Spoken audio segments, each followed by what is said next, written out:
एक बुढ़िया थी, उसका एक ही इकलौता बेटा था। रात के वक्त वह अंधा हो जाता था, यानी दिखाई नहीं देता था। बुढ़िया ने किसी तरह गोलमाल करके एक रिश्ता ढूंढा और उसकी शादी रचाई। लड़की सुंदर थी, उसके मायके वाले भी अच्छे लोग थे, मगर बुढ़िया इतनी चतुर थी कि बहू या उसके परिवार वालों के आगे उसने यह रहस्य बना कर रखा कि लड़का रात के समय अंधा हो जाता है, यानी उसको दिखाई नहीं देता। मगर सोचिए, यह सच कब तक छिपा कर रखा जा सकता था। शादी के बाद पहला त्योहार दिवाली आई। परंपरा के अनुसार लड़की के घर से न्योता आया। अब बुढ़िया को चिंता हुई, जाना तो था ही। उसने बेटे को सावधान करते हुए कहा, तुम बहुत सावधान रहना, रात को तुम्हें कुछ भी दिखाई नहीं देता, और यह बात बहू के घर वाले नहीं जानते। तुम ऐसा करना कि रात को बाहर नहीं निकलना, कहीं इधर उधर नहीं घूमना, दिन रहते यात्रा करना। दूसरा यह कि वहाँ एक ही दिन रहकर लौट आना। अपनी माँ के कहे अनुसार वह दिन रहते ससुराल पहुँचने के लिए बहुत तेजी से चल पड़ा, मगर कितनी भी कोशिश करने पर भी अंधेरा होने से पहले वह वहाँ पर पहुँचा ही नहीं सका। उसकी नजर धुंधली हो गई। माँ की चेतावनी याद कर वह एक जगह बैठ गया। उसके साथ किस्मत का खेला था। वह अनजाने में अपने ससुराल के सामने एक कूड़े के ढेर पर बैठ गया। वह वहां बैठा और उसकी सासू माँ कूड़ा फेंकने वहां आई। अंधेरा था, इसलिए उसने दामाद को नहीं देखा। उसने कूड़ा उसके सिर पर फेंका।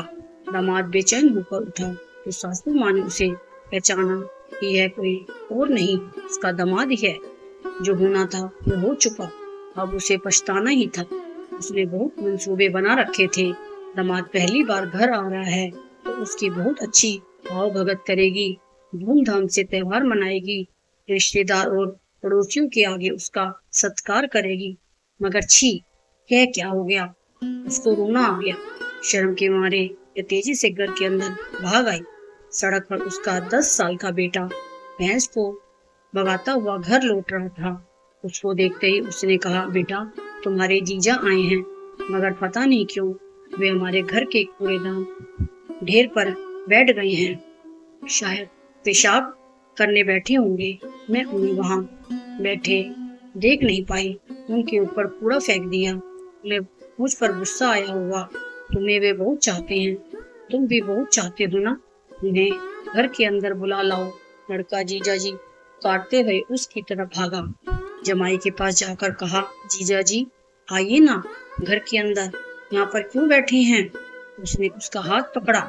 रात का अंधा होने के बावजूद जमाई बहुत होशियार था।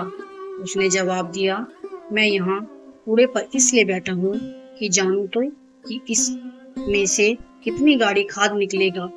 फिर दोनों प्रेम से किशोर बाला के कंधे पर हाथ रखकर वे आगे बढ़ा।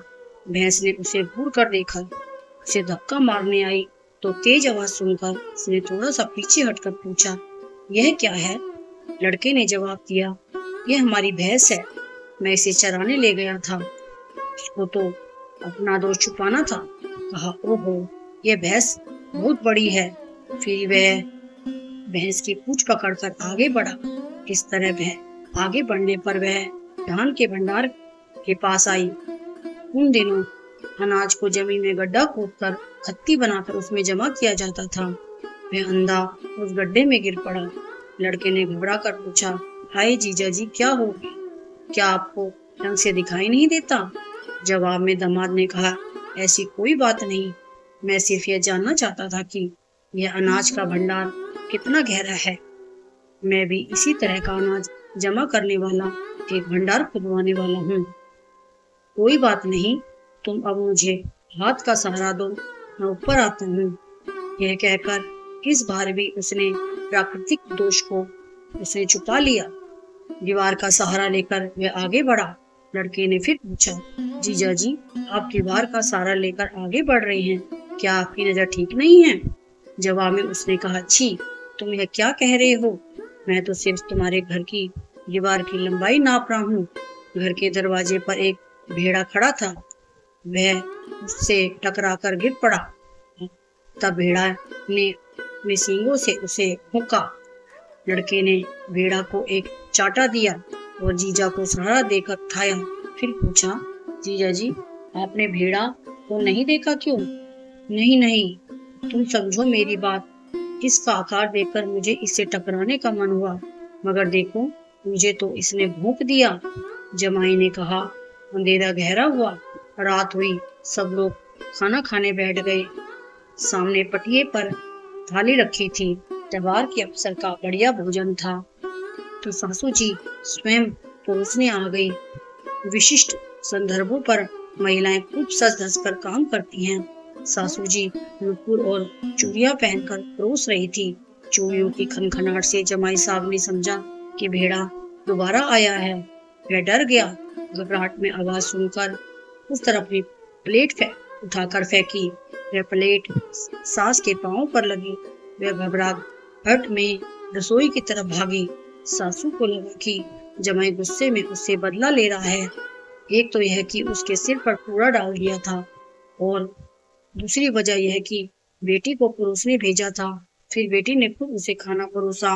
रात को खाना खाने के बाद पति पत्नी दोनों कमरे में लेटे, बाकी लोग नीचे बाहर के बरामदे में लेटे थे। ऐसा हुआ कि आधी रात को उसे पेशाब करने का मन हुआ। अंधेरे में लड़खड़ाते हुए दीवार का सहारा लेकर किसी तरह वह पिछवाड़े तक गया। काम पूरा होने पर उसे मकान का दरवाजा नहीं दिखा। भटक कर वह उस जगह पहुंचा जहां पर सासू जी सो रही थी। यह सोचकर कि वह अपनी पत्नी है, उसने सासू के पांव छू लिए। अंधेरे में सासू जी ने समझा कि कोई चोर है। उसने चिल्लाकर पूछा, कौन हो? उसे अपनी गलती का एहसास हुआ। मैं हूँ, मैं, उसका जवाब था। सासू माँ ने पूछा, आप हैं? आधी रात में आप यहाँ पर क्यों आए हैं? उसने कहा, मैंने खाने की थाली आपके ऊपर फेंक दी थी। मैं आपसे क्षमा मांगने आई हूँ। मुझसे गलती हो गई, मुझे माफ कर दीजिए। जमाई की बात सुनकर सासू माँ बहुत बेचैन हो गई। कहने लगी, कोई बात नहीं, आप अब अपने कमरे में जाकर सो जाइए। उधर आधी रात में इस शोर को सुनकर उसकी पत्नी की समझ में नहीं आया कि बाहर क्या हो रहा है। उसे सिर्फ यह पता था कि उसका पति पेशाब करने गया हुआ है। उसने सोचा, माफी तो सुबह भी मांगी जा सकती है।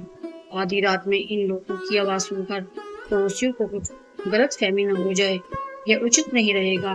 वह बाहर आकर मामले को सुबह निपटाने के लिए कहकर पति का हाथ थामकर अंदर ले आई।